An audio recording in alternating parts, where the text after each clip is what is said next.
ಇವತ್ತು ನಮ್ಮ ಕ್ಯಾಪ್ಸಿಕಮ್ ತೋಟದಲ್ಲಿ ಶಾಂಪಲ್ ಕಿತ್ತಿದ್ವಿ. ಇವತ್ತಿಗೆ ಸರಿಯಾಗಿ 52 ದಿನ ಆಯ್ತು.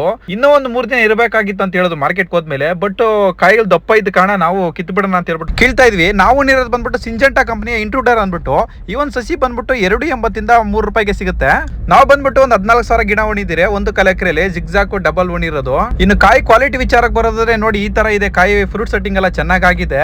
ಇನ್ನೂ ಚೆನ್ನಾಗಿ ಬರ್ಬೇಕಂತಂದ್ರೆ ಏನ್ ಮಾಡ್ಬೇಕು ಅಂತ ಯಾರಾದ್ರೂ ಅನುಭವಿಸಿದ್ರೆ ದಯವಿಟ್ಟು ಕಾಮೆಂಟ್ ಮಾಡಿ ತಿಳ್ಕೊಳ್ಳೋಣ, ಮತ್ತೆ ಎಲ್ಲರಿಗೂ ಗೊತ್ತಾಗುತ್ತೆ. ಇನ್ನು ನಾವು ಕಾಯಕೋದ್ ಬಂದ್ಬಿಟ್ಟು ಕೋಲಾರಕ. ಸೊ ಹಂಗಾಗಿ 11 ಗಂಟೆ ಒಳಗಡೆ ಆಕ್ಷನ್ಗೆ ಹೋಗ್ಬೇಕು. ಹಂಗಾಗಿ ಬೇಗ ಕಾಯಿಗಳನ್ನೆಲ್ಲ ಕಿತ್ಕೊಂಡು ನಾವು ಬಾಕ್ಸ್ ರೆಡಿ ಮಾಡ್ತಾ ಇದ್ರಿ. ಇವರೆಲ್ಲ ಕಿತ್ಕೊಂಡ್ ಬರ್ತಾ ಇದ್ರೆ ನಾನು ಬಾಕ್ಸ್ ಪ್ಯಾಕಿಂಗ್ ಮಾಡ್ಕೊಂತ ಇದ್ದೆ. ತೋಟದನ್ನೇ ಬಂದು ಯಾರಾದ್ರೂ ಕಾಯಿ ತಗೊಂಡು ಹೋಗಿದ್ರೆ ಕಾಂಟ್ಯಾಕ್ಟ್ ಮಾಡಬಹುದು. ಮಾರ್ಕೆಟ್ ರೇಟ್ಗಿಂತ ಒಂದು 2-3 ರೂಪಾಯಿ ಹೆಚ್ಚು ಕಮ್ಮಿ ಇದ್ರೆ ಕೊಟ್ಬಿಡೋಣ, ಪರವಾಗಿಲ್ಲ, ಏನ್ ತೊಂದರೆ ಇಲ್ಲ. ನೋಡಿ ಯಾರಾದ್ರೂ ಇದ್ರೆ ಕಾಂಟ್ಯಾಕ್ಟ್ ಮಾಡಿ. ನಮ್ಮ ಬೆಸ್ಟ್ ಕ್ವಾಲಿಟಿ ನಾವು ಬೆಳ್ಕೊಂಡೋಗಿ ನಾವು ಟ್ರೈ ಮಾಡ್ತೀವಿ. ಅಷ್ಟೊತ್ತಿಗೆ ನಮ್ಮ ಮಾವನ ಅವ್ರ ತೋಟದಲ್ಲಿರೋ ಕಾಯಿಗಳನ್ನೆಲ್ಲ ಲೋಡ್ ಮಾಡ್ಕೊಂಡು ನಮ್ಮ ತೋಟದ ಹತ್ರಕ್ಕೆ ಬಂದು.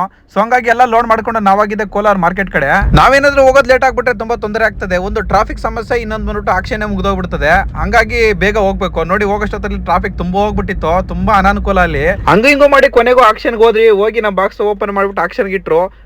ನಮ್ದು ಬಂದ್ಬಿಟ್ಟು ರೇಟ್ 38 ರೂಪಾಯಿ ಹೋಯ್ತು ಇವತ್ತು. ಚೆನ್ನಾಗಿತ್ತು, ಬಟ್ ಇನ್ನು 2 ದಿನ ಬಿಟ್ಟು ಕಿತ್ತಿದ್ರೆ ಇನ್ನೂ ಚೆನ್ನಾಗಿರ್ತೈತಪ್ಪ ಅಂತ ಹೇಳಿದ್ರು. ಸೊ ಹಂಗಾಗಿ ಕೊನೆಗೆ ಇನ್ನು ಕಾಟನ್ಗಳು ಬೇಕಲ್ಲ. ಕೋಲಾರಲ್ಲಿ ಮೊನ್ನೆ ಹಾಕಿದ್ನಲ್ಲ ವಿಡಿಯೋ, ಅವ್ರ ಹತ್ರನೇ ಹೋಗ್ಬಿಟ್ಟು ಕಾಟನ್ಗಳು ತಗೊಂಡು ಮನೆ ಕಡೆ ಬಂದ್ವಿ. ಇದು ಇವತ್ತಿನ ಕತೆ. ಸಿಗೋಣ ಮುಂದಿನ ವಿಡಿಯೋದಲ್ಲಿ. ಅಲ್ಲಿವರೆಗೂ bye, take care, see you all.